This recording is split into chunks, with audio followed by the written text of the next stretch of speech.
So we're missing two because A's not really. Okay. Probably will be here as far as I know. Say aye.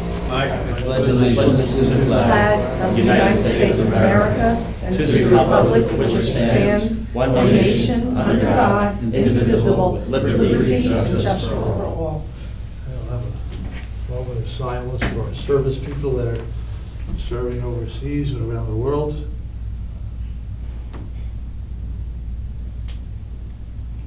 Okay, thank you, everybody.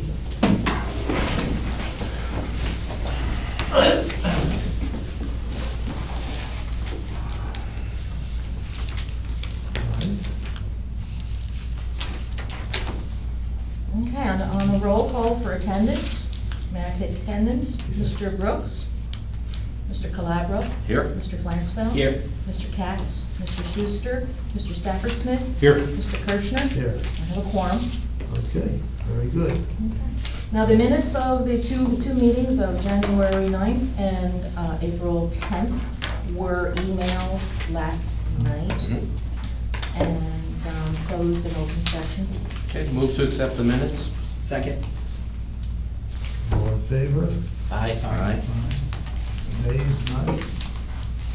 Done.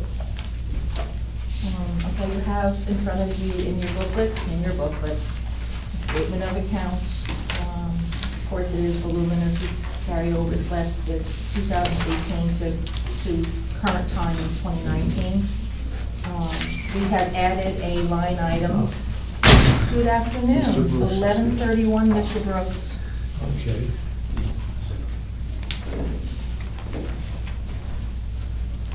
Where are you, Nate, on the bill list?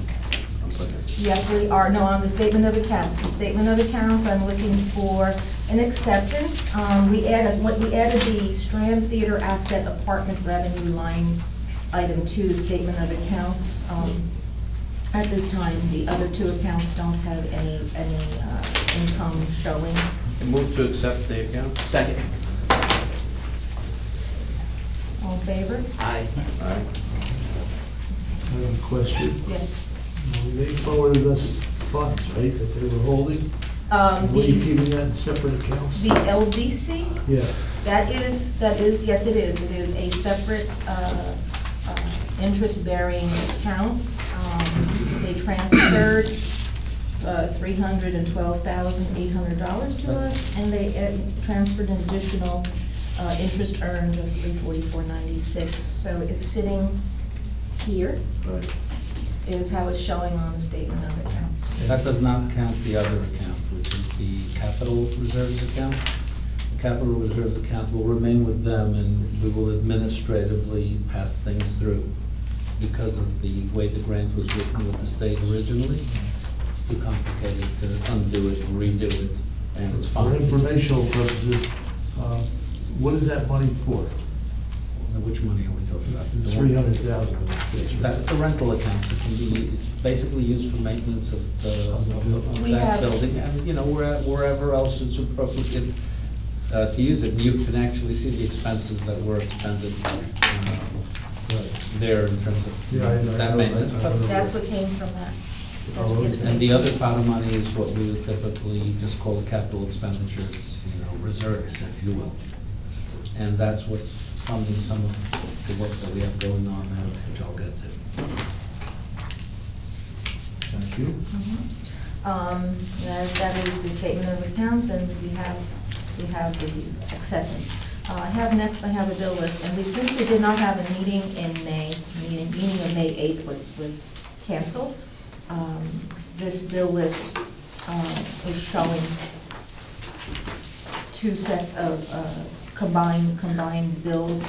Most of them are statutory. The only one that wasn't statutory were the advertising for in the papers in Mid-Atlantic Journal and the Asbury Park Press. They were display advertising that was authorized.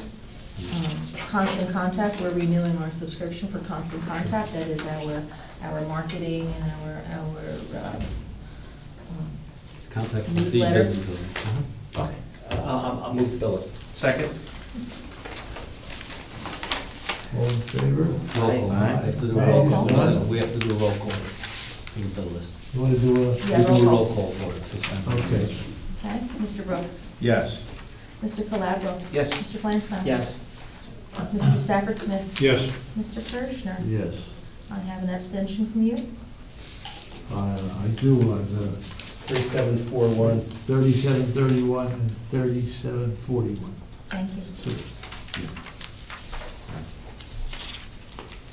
Thank you. thank you, Anita. Mhm. So the budget to actual is just informational, not a lot of movement there. The big ticket items haven't come through, we're still waiting for the county to come through with the new Schedule C, or to see if there's other places that we can put some of that effort in play. And we're still waiting on our sign contractor to figure out a launch strategy there, because, between the county regulations and the specific permissions from business owners, what I would propose is that we just have them go ahead, even with the partial rollout, given the permissions that we have. We have permissions from a fair amount of properties, so it won't get us the full saturation that we want immediately, but at least it'll get us started. And at a minimum, it may motivate some of the other ones that have been slow to respond, get them rolling. Either which way, it's definitely, it's not like an all or nothing proposition. Whatever signage we get out there will definitely be helpful. So unless anybody has an objection to that, it's already been authorized, we can just move forward with that.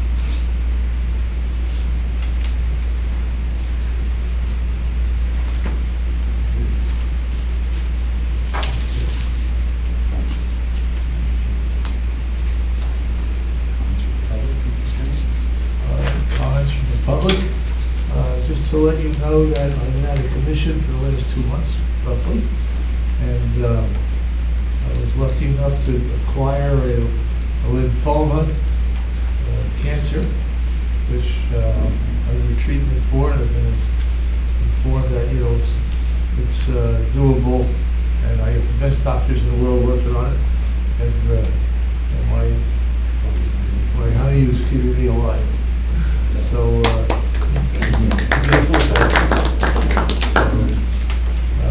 hopefully I should be around for a little while longer. A very long time. A very long time. Lawyer. Just don't get sick. And if you want to get sick, Columbia Presbyterian Hospital, New York, that's where you want to be. We have the best doctors in the world, and they saved my life. I'm happy to be here. We're glad you're here. So, be good, thank you. And I want to thank everybody, a number of you for the calls and phone calls, and also keeping me in the loop on everything that's going on. It's nice to be, involved and remembered. So, other than that, that's my comments.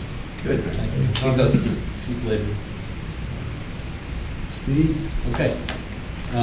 So we had a meeting with LIPAC, which is this group of owners within the park that have gathered together to be a unified voice. We haven't met with all the participants as yet, but the board will remember that at the Township Committee's request, we met with the Planning Board and a subcommittee of this commission to develop some plans for how we could introduce walkways in the park, at the same time in introducing other kinds of safety measures and some more no parking enforcement throughout the park to kind of alleviate some of the issues that are there. So we did meet with the LIPAC representatives. There's a letter from them in your packets where they basically acknowledge the plan of the town, and I think appropriately are looking for us to move forward, for example, where we have proposed making no parking on the streets, on pretty much all the major streets, and eventually, hopefully, all the streets, getting us back to the original status that we had. We recognize that some of the parking on the streets is casual parking that may actually constitute park and rides, so that people who are getting on the parkway are finding places to park in pockets within the park. And we have a proposal for building a new park and ride on some of that land that we have in the airport hazard zone, some of which we've leased out to neighboring businesses. We're going to take about an acre of that and develop it. So the plan is that we do that first, create that park and ride, have the ability for people to then become aware of it. We'll put out notices and so on. We'll put signage on the streets where people are doing these things and so on. And then the town will institute the ordinance change to change the rules here. There's also a number of proposed, as most of you know, we've proposed some changes for the schools to require fences at the edge of their property. We have some minimum requirements in terms of that fencing to discourage people from trying to scale the fence, kids trying to climb it, with the little holes and so on. And of course, if the schools were to propose doing something more significant, as some have done, wrought iron fencing and so on, that would also be acceptable. But if we can adopt these minimum requirements, we think it's going to enhance safety for the schools and the school children, and of course for all the businesses around them, and make it a more productive environment. So that's moving forward, and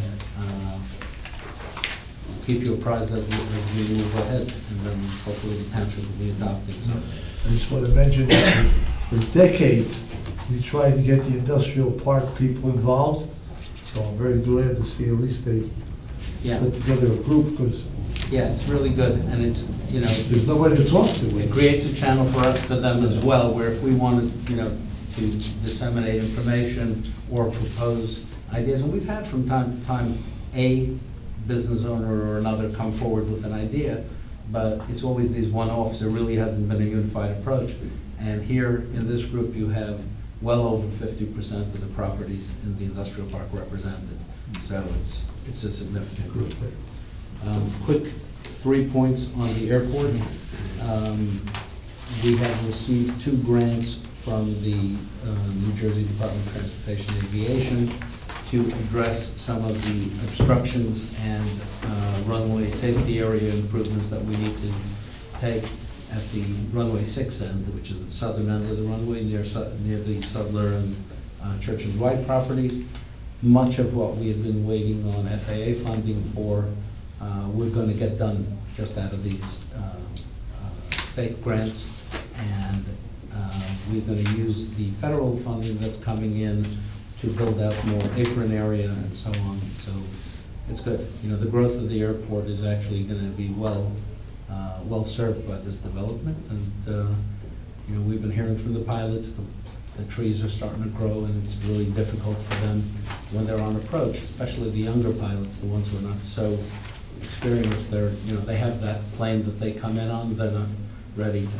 There's no pun on plane, but the angle of landing, and some of them feel like they're about to clip the trees. So we really need to get out there and trim them, but we're pushing the process as best as we can. Some of you who've been out to the airport will also have noticed that the existing terminal is closed. The decision was finally taken that building is terminal. It was really not good. So it's really good. We've temporarily relocated the internal operations just to a repair hangar next door. So it's really rudimentary, but at least it's safer. It's a steel building and it's not going to fall anytime soon. Whereas that old double wide was really in danger of coming down. We've asked for the JCP&L to come in and cut off the service to that building so that we can demolish it. So they're supposed to come within the next few weeks. They don't give you anything more specific than that, and thank God they give you that. And when that happens, we have somebody ready to come in and dismantle the electronics. We have cameras and other antennas and things that are hooked up there, many of which were required with grants. So we're required to keep them. They may be outdated in terms of technology, but we can't just trash them. So we'll have them all taken down, and then we will run a bulldozer over that building and cart it away.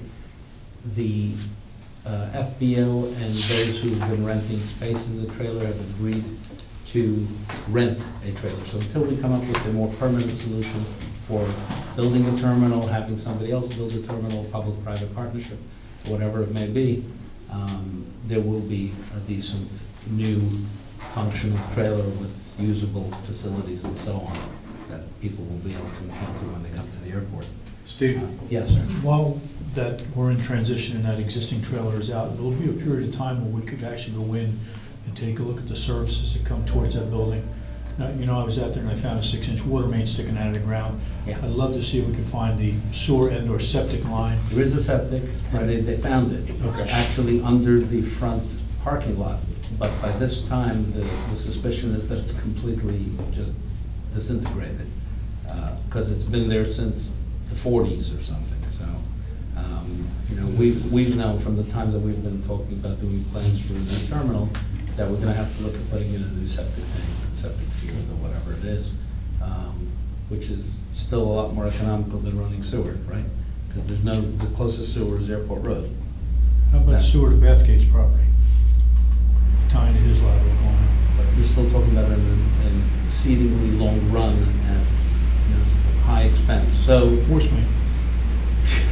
No. You know, if the economics make sense, yes, but, you know, for the activity that we anticipate there right now, it's really hard to justify. However, the next topic, I'm now in discussions with 2 restaurateurs who have interest in coming and building a serious restaurant there. How we do it is something that the airport subcommittee and I are gonna have to work on.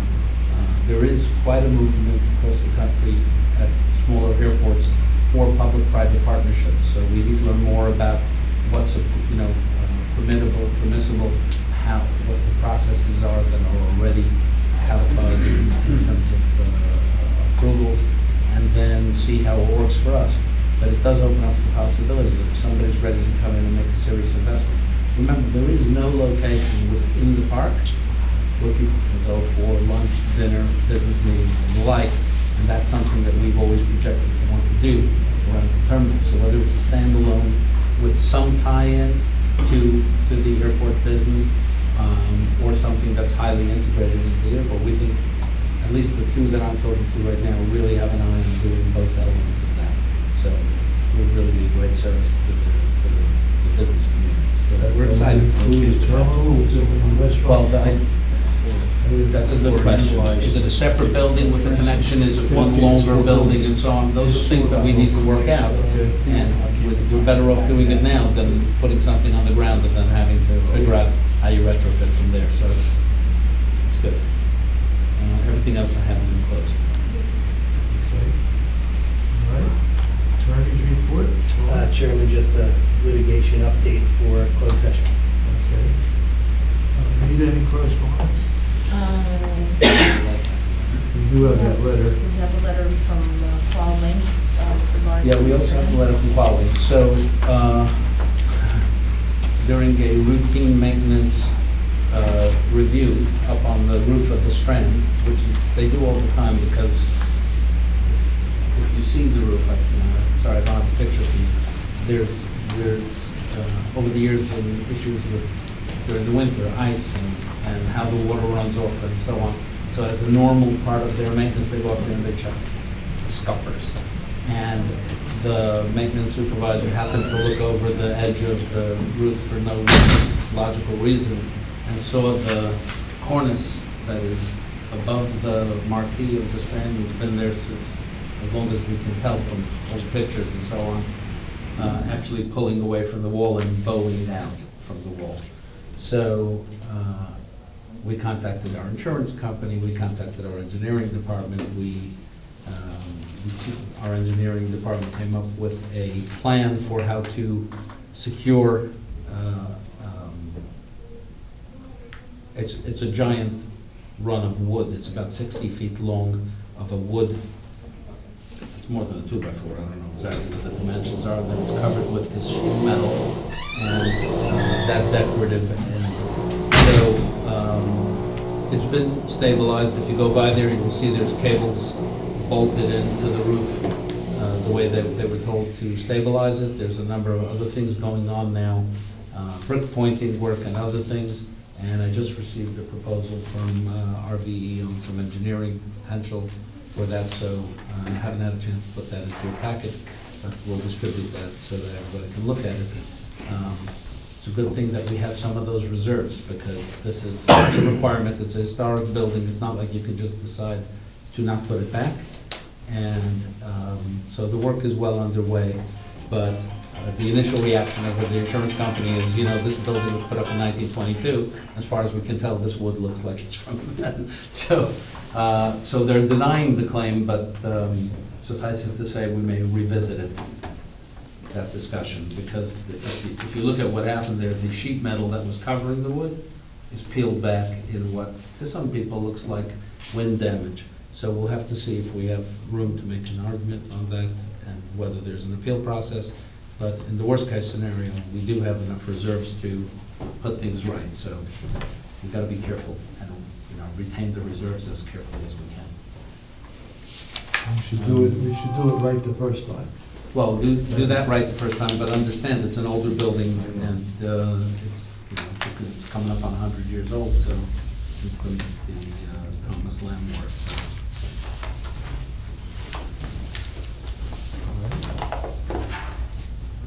I don't think we had any site review committee items.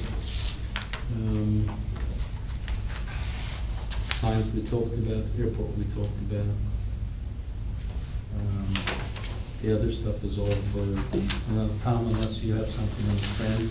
Nothing more to offer other than we've received I guess I could talk about it. We received an offer from Live Nation, but it would require a substantial investment from the LIC, about $160,000 in order to sign on with them. They put in a minimum of 40 national acts. They tell us it would be profitable, but I just don't think that, personally don't think that investing that much money at this point would be wise. See how the rest of the board thinks about it. If it's profitable, they should invest the money. Well, that's the avenue that we're sort of taking, saying like, look, Seems pretty obvious. put the to acts me. in there, take the lion's share. So we're working that. Anytime you gotta pay somebody to do something that's gonna be profitable, there's trouble. Okay. Well, Mr. Chairman, we're up to marketing and public relations. Hi, everybody. Let's see, I sent out an article on the Memorial Day Parade, which I understand was outstanding this year, and a lot of participation. I was happy about that. I sent out 2 articles for the Township of Lakewood Recreation. One is the summer program schedule and the registrations, and the other listed the concert and events, special events for this summer. And then I just sent out an article on, there's going to be an information session about the improvements for Route 9. And I think you all got a copy of that, and you got the OOPS article as well, with some of the corrections. And that is June 25th. If you want to come, they'll have exhibits. You can comment, you can question. Everyone is invited, tenants, business community, everyone. And as always, if you have any articles, PR that you would like me to write for you, let me know. I'm happy to do it. Thank you. Thank you. She also put out an article about July 3rd, right? About the fireworks and Wilbur Whitman. Yes. Put that out as well. Yes, I forgot. On that Route 9 project, that's been many, many years in the making. And the project is actually going to improve from Route 9 and Hurley, so just the South Lake, the first point of South Lake after you get past the bridge. Actually, it's coming from 2nd Street. It's from 2nd Street, actually. So there's going to be a Jersey barrier or something type of divider from 2nd Street down to Main Street. There's going to be some improvements across the bridge. And then the main repaving work is from Hurley down into Tom's River. So it's a very long stretch. It's a pretty expensive project. 7 miles, I think. And short of widening Route 9, which is still out there in the long-term hopes and plans. It's on, it's on the list, so that's a good thing. But in terms of what's realistic, this plan at least appears realistic, and they are planning to put in a number of improvements, sidewalk running the entire length of that run on at least one side of Route 9, so that it would be possible for people to walk from Hurley down to the Toms River line. or at least to Route 70, I think. Right. And then there's a number of other improvements that they're doing, some turning pockets at strategic streets, a number of traffic lights, Oak and 9, Broadway and 9. So there's a lot of good things in there. And they're coming out, so, you know, anybody who has interest may want to show up and put in their 2 cents, because, you know, once they actually come out and do it, you know, it's really difficult to, there's no on-the-fly changes. It's not like your home contractor. It's the, But it's this the does not, DOT. this does not include any widening. No, not really. I mean, you know, they're doing some minor takings around some of the intersections where they have to do practical widening just to do ADA standards and so on, to put the handicap ramps and things like that. But what we define as widening, like adding lanes, no. But there are certain spots where they're going to be able, with the existing width, to put in some of those turning pockets like we did on the northern part of Route 9, which was so effective. We'd love to see it all the way, but, you know, baby steps, right? So that's happening.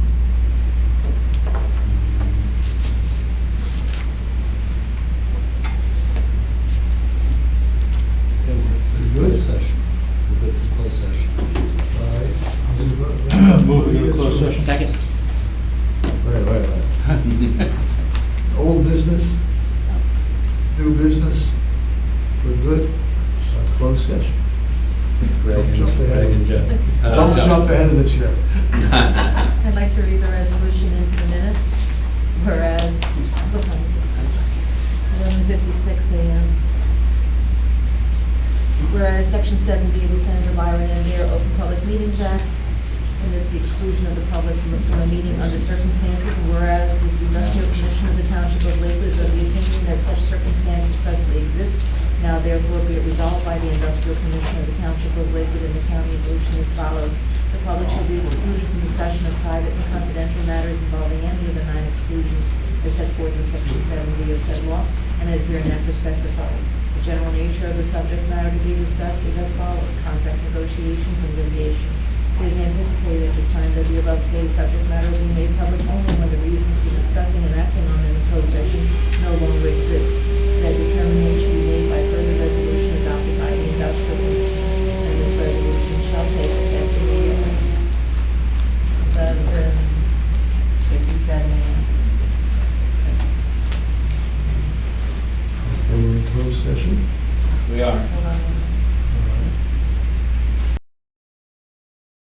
Hold on. We are, but we, Yes. It's gonna come. Trust me, I did it earlier. you have some sort of a button or something you push? It's, Oh, that over there? switch there. The one that doesn't say, but should say, do not touch. Yeah, seriously.